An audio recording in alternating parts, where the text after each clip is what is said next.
Buenas tardes de nuevo, iniciamos con este segundo programa, vamos a decir continuidad sobre los duelos patológicos. ¿Qué son? Hablábamos de Elizabeth Kubler-Ross y nos faltaban algunas etapas del duelo como la resignación, la negociación. ¿Quisieras? La aceptación. La aceptación, que es la final. La final, por fin. Por fin acepto que mi familiar, mi amigo, mi mascota no esté. Claro. Y aceptación es sin dolor.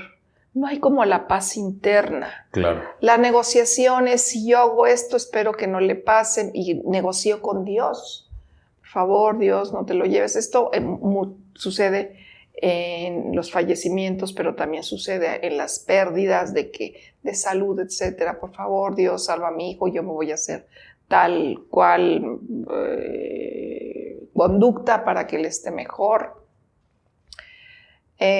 Sin duda la aceptación es, en términos generales, la final, pero puede primero ser la ira, puede ser después la depresión y luego la negación y luego la ira. Y tú decías hace rato que cada vez más no nos quedamos con las fases de duelo de Elizabeth Kubler-Ross, sino que psicoanalistas y psiquiatras han ido aumentando y enriqueciendo este conocimiento. Yo sí quisiera puntualizar como en los casos donde, fíjense, voy a hablar de dos casos. Uno es esta señora que dije en el programa número 1, número 2, que me dice que se quiere morir, que la vida no tiene sentido, que no vale la pena seguir adelante, que duerme mal, que tiene llanto constantemente cada que se acuerda de su mamá, y cuando le pregunto cuándo falleció su mamá, me dice hace 22 años. Me fui para atrás. Y el otro caso del abogado que está su esposa y su hijo, pues lo mantienen como si estuvieran vivos y ellos dos no tenían ningún síntoma depresivo. El primer caso, sin duda, y podría apostar, es una depresión crónica cuyo pretexto para perpetuarse es esta vivencia. Como una depresión crónica cuyo pretexto o etiología para perpetuarse es fui víctima de abuso sexual. Como yo fui víctima de abuso sexual de mi primo, de mis tíos, etc. Y aparte me pegaban, pues por eso vengo arrastrando esto desde niña. Sin duda son vivencias terribles. Nadie les desea eso a nadie, pero hay que trabajarlo porque se puede vivir sin depresión. Claro. Sí. Y lo mismo aplica que cuando yo era niña tuve insuficiencia renal y entonces me pusieron un trasplante que luego rechacé, pero ahorita, a pesar de que estoy enfermo, tengo ausencia de depresión.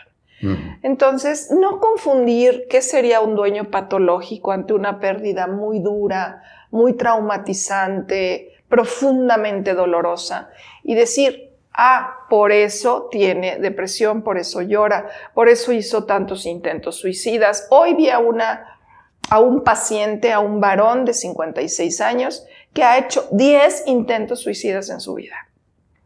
Muy relacionado a una enfermedad de Parkinson que padece el pobrecito desde los 20 y tantos. Pobrecito. Y entonces, bueno, estas situaciones que yo utilizo mucho la palabra, la vida está llena de esquinas rotas y fregadera y media, perdón, claro. Audiencia, terriblemente dolorosas, pueden ser el pretexto, ¿sí?, para no cuidar la depresión que está aquí atrás. Cuando a pesar de nuestro dolor podemos vivir en paz y podemos vivir bien y disfrutar la vida. Ahora, ¿tú qué opinas de esta familia que el abogado falleció hace 20 y tantos años y que le siguen poniendo el té en la mañana, la sopita que le gustaba a media tarde, la frutita en la noche? Sus trajes y sus camisas se van a la tintorería cada X tiempo, se vuelven a poner en el lugar, los zapatos se bolean cada X tiempo, se vuelven a poner en el lugar y la esposa, la viuda y el hijo no tienen depresión. Claro. ¿Qué pasa en la psique de estas personas? Muy interesante pregunta, doctora, porque fíjate que Hay muchas psicopatologías, como por ejemplo la anorexia, la bulimia, las adicciones, que hoy por hoy la moderna psicología pide no quitar esos síntomas porque de alguna forma esos síntomas le están permitiendo sobrevivir a esa persona psicológicamente. Si uno llega y hace comer a la anoréxica y le mete la comida con la nutrióloga y con la psicóloga, bueno, esa anorexia tiene una función de sostenerla psíquicamente, que no enloquezca, que no se psicotice, que no se suicide. Y hay muchas patologías que hemos visto que no podemos quitarle el síntoma de golpe. Es como si vas a quitar digamos, una muleta, tienes que poner otra, pero esto lleva tiempo. Entonces, es muy importante que muchas de esas personas puedan acudir con algún especialista como psiquiatra, psicólogos, psicoanalistas. ¿Por qué? Porque finalmente, por ejemplo, este caso de este abogado, están en la negación total y entran en una cosa como delirante, ¿no? Donde, bueno, ahí está, hay que llevar a la tintorería la vestimenta de este abogado tan prestigioso, tan querido, tan amado, y prepararle su té, su café, todo impecable. Es como revivir al muerto. Es una forma de como a la Frankenstein, ¿no? De revivir al muerto y tenerlo ahí. O sea, el muerto no está muerto, está vivo. ¿Por qué? Porque en la mente tiene la necesidad de concebir lo que está vivo. Por ejemplo, me viene a la mente, ahorita que mencioné Frankenstein, María Shelley, que es la autora del libro. Ella padeció de varios abortos espontáneos. Se embarazaba, había un aborto espontáneo, se volvió a embarazar y aborto. Se volvió a embarazar, creo que tuvo 4 abortos. Entonces, pues ella, toda conflictuada por toda esta situación de muertes, la llevó a concebir esta novela de Frankenstein, que todos hemos visto alguna versión, y que de alguna forma tiene que ver con ese muerto, que no está muerto, pero tampoco está vivo, tampoco pertenece al reino de los vivos, pero tampoco pertenece al reino de los muertos. Es un estado intermedio, donde es como más fácil para la mente tolerar que ahí esté. No está muerto, pero tampoco está vivo, pero creo que ahí está. Entonces, mucha gente puede caer en estos rituales que pueden caer un poquito, sonar ahí medio locuaces, pero sí es importante que hablen y que puedan llegar a esa fase de aceptación. Obviamente hay muchas etapas, porque si uno los jalaneles, ya, a ver, señor, señora, por favor, chico, que tu papá murió hace 20 años, 15 años, 10 años, ¿no te das cuenta? No puede uno llegar así porque eso les está, tiene una función de una muleta para poder sobrevivir psicológicamente. No tienen las herramientas suficientes. ¿Qué hacemos nosotros en psicología, en psiquiatría, como tú lo haces, doctora? Pues empezar a llenar esa cajita de herramientas. Si nada más hay un martillo, bueno, pues vamos añadiendo más herramientas a manera de que esta posición de aceptación o de más o menos mediana aceptación se pueda aproximar más a una posición de seguir venerando al muerto como si estuviera vivo, porque no está vivo, no está muerto, está vivo. Tal es así que le llevan su ropa y lo ven como el vivo, pero en la realidad pues, ellos saben que está muerto. Entonces hay un intermedio ahí en ese umbral donde entran nuestras tradiciones que tienen ese sentido también de tratar de aliviar ese dolor tan grande, pero ese dolor y esa aceptación se va dando de forma natural. Pero si se perpetúa, bueno, ya no es un estilo de vida nada sano. ¿Por qué? Porque uno tiene investido todas las energías ahí, en el muerto que no está muerto, que se sabe que está muerto, pero por otro lado hay otra parte de la mente que lo consigue vivo, tal es así que le mandan su ropa a la tintorería y todo impecable, su camisa almidonada y su taza de té y todo, le siguen dando vida. Es como ese Frankenstein que resucita, ¿no? Un poco el mito cristiano de la resurrección de Cristo, ¿no? No está muerto, está vivo, mira, resucitó de entre los muertos, ¿no? Entonces, este mito de la resurrección de Cristo tiene toda una connotación social y individual muy interesante, ¿no? Como esta novela de María Shelley, que fue lo que le permitió no caer en depresiones severas, que pudo haberse suicidado, no caer en una situación, posible estado psicótico, no caer en estados mentales adversos donde pueden atentar contra su vida o la vida de otros.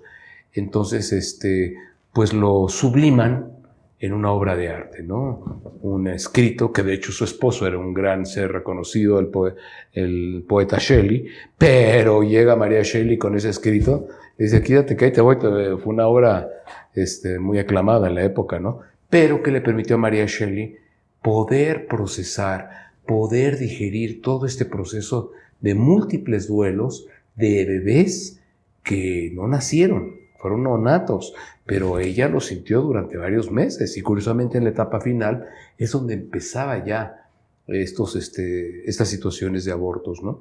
Entonces, bueno, ya tenía vida, ya había una comunicación. Por ahí leía algún neurocientífico que me encanta leerlo, que dice que hay una comunicación muy especial entre el 5º y 6º mes del feto con la madre. Y hay una comunicación, porque el cerebro ya se forma a los 3 meses.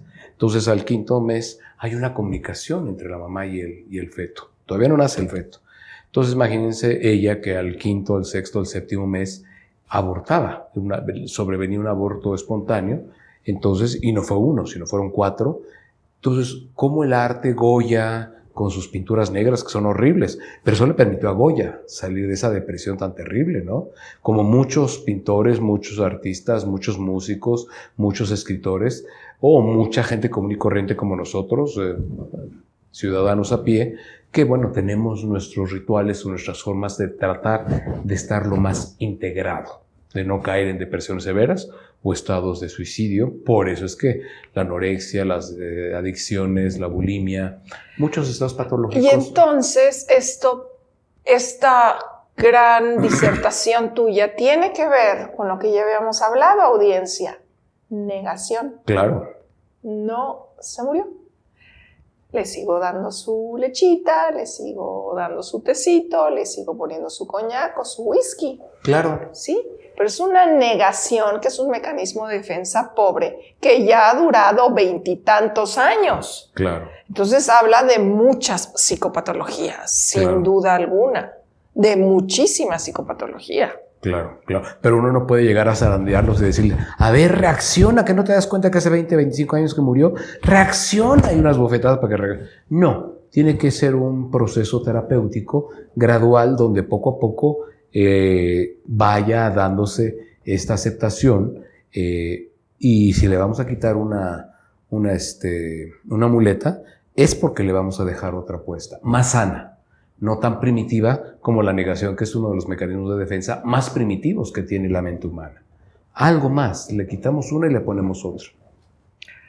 Bueno, yo creo que hemos tocado este tema del duelo patológico. Un duelo sano, ¿cuál sería? Bueno, pues primero negarlo, luego negociarlo, tener ira, pero finalmente resolverlo, aceptarlo. Claro. Sí, es difícil, pero yo quisiera hacer 3 connotaciones literarias sobre esto. No recuerdo si es en los cuentos de Eva Luna o en Eva Luna, creo que es en Eva Luna, esta maravillosa novela de Isabel Allende, donde describe cómo uno de los dictadores fallece y lo embalsaman. Uh-huh. Y lo ponen en su trono, etcétera, para que el pueblo vaya a servirle, a persinarse, etcétera, y ellos seguir teniendo el poder. Eva Luna es extraordinaria. Compren el libro, léanlo, por favor. Entonces aquí tenemos, esto no fue un duelo, esto fue una estrategia político-religiosa que hizo el gobierno para que nadie pensara que el dictador estaba muerto. Uh-huh. Y también tiene otras anécdotas Eva Luna maravillosas. Y hay otra, bueno, yo soy seguidora de Harry Potter, a mí Harry Potter, bueno, hace 20 años que salió, podría haber ganado un concurso mundial, los primeros 100 lugares seguramente. Y tiene un cuento, fíjense qué maravilla J.K. Rowling. Tiene un cuento que ahorita no recuerdo cómo se llama, pero es sobre 3 hermanos que tienen que cruzar un río y un puente. Uh-huh. En ese puente está la muerte acechándolos. Uh-huh. Y entonces aquí viene la negociación. se los va a llevar, pero ellos negocian con ella algunas cosas. Entonces, los hermanos creo que son Pebbles. Entonces, los hermanos le ganan a la muerte la negociación. Y miren, que esto lo lea un niño, un adolescente de 13, de 8 años, un chavo de 20, es maravilloso. Entonces, en la primera negociación, uno de los hermanos le pide la varita de Sauco. La varita de Sauco es la varita mágica más poderosa del mundo. Y pues la muerte se la tiene que dar. Y entonces va a hospedarse donde hay un gran acérrimo enemigo y pues la varita es la más poderosa del mundo. ¡Pum! Lo mata, se queda dormido. La muerte recoge su varita y se muere. ¿No? El otro recibe el anillo, la piedra de la resurrección, que es una reliquia muy, muy importante. Entonces, en la piedra de la resurrección, él había perdido a su novia. Y entonces, con la piedra de la resurrección, querida audiencia, pues la novia resucita. Y entonces él se pone feliz porque la novia resucita, viven juntos, desayunan, comen y cenan, pero la novia está diferente. Ya no le gusta el mundo de los vivos. Lo quiere mucho, se aman, etc. Pero ella quiere regresar a su mundo, que es el mundo de los muertos.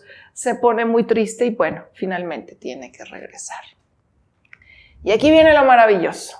El último de los hermanos negocia y le pide a la muerte la capa de la invisibilidad.